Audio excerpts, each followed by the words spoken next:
আচ্ছা, আপনার বয়স এখন কত? হয়তো ২০ থেকে ২৫ বা ২০ থেকে ৩০-এর মধ্যে। আপনার এই বয়সে আপনার মতো অনেক যুবক, অনেক যুবতী, তারা সবাই গান বাজনা, কনসার্ট, হারাম রিলেশন সহ দুনিয়ার সকল খারাপ কাজে লিপ্ত রয়েছে।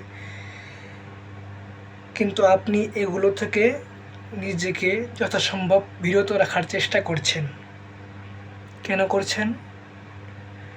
এটা কি শুধুই আপনার নিজের ইচ্ছায়, নাকি এর পেছনে আল্লাহর কোনো পরিকল্পনা রয়েছে? আচ্ছা, নিজেকে একবার প্রশ্ন করুন তো, আপনার চারিপাশে এত এত যুবক থাকতে আল্লাহ রাব্বুল আলামিন কেন আপনাকেই বেছে নিলেন?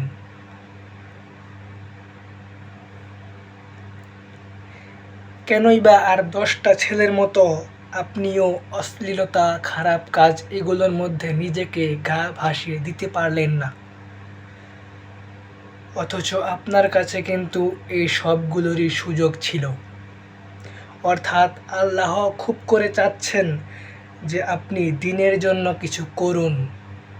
দ্বীন প্রতিষ্ঠার কাজে আপনার কিছু ভূমিকা থাকুক।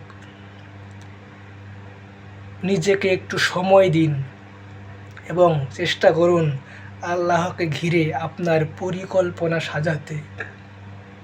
কেননা আল্লাহ আপনাকে ঘিরে উত্তম পরিকল্পনা করে রেখেছেন। সেই আল্লাহর পরিকল্পনাকে একটু একটু নিজেকে সময় দিয়ে বোঝার চেষ্টা করুন। আর আল্লাহ রাব্বুল আলামিন বলেন, তোমরা দ্বীনকে প্রতিষ্ঠিত করো এবং অশ্লীল এবং খারাপ কাজ থেকে দূরে রাখো, দ্বীনের মধ্যে অনৈক্য সৃষ্টি করো না। কিন্তু আমরা কি করতেছি? আমার আপনার মধ্যে কয়জন এসবে এই একজনের মতো আছে? আমি, আপনি।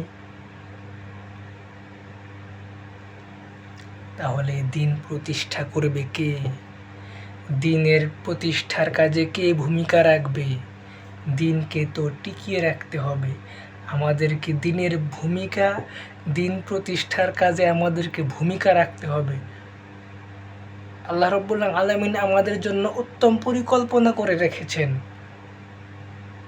আমাদের যেটুকু পরিকল্পনা, আল্লাহ রাব্বুল আলামিন তার চেয়ে বেশি পরিকল্পনা করে রেখেছেন আমাদের জন্য। আমরা কি চাই?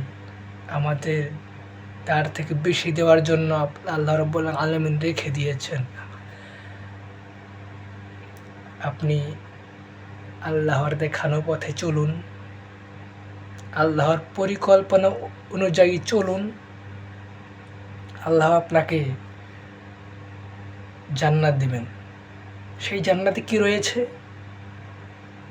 আমি আপনি কম বেশি সবাই একটু একটু করে পড়েছি কোরআনে, যা আমার আপনার কল্পনার বাইরে যা জান্নাতে রয়েছে। আপনি থাকবেন, নিচ দিয়ে মধুর নহর বইবে, মধুর নদী, দুধের নদী, কোনো অশান্তি বিশৃঙ্খলা নেই। জান্নাতে যে সবার পরে ঢুকবে, সর্বশেষ যে ব্যক্তি জান্নাতে ঢুকবে, তার জান্নাত কতটুকু হবে? এই গোটা পৃথিবী কতটুকু? এই গোটা পৃথিবীর প্রায় 10 গুণ। বুঝতে পারছেন আপনি? একজনের জান্নাত। অতএব এসব থেকে, হারাম কাজ থেকে বিরত থেকে হালাল কাজের দিকে অগ্রসর হন। ইনশাআল্লাহ ভালো কিছু পাবেন।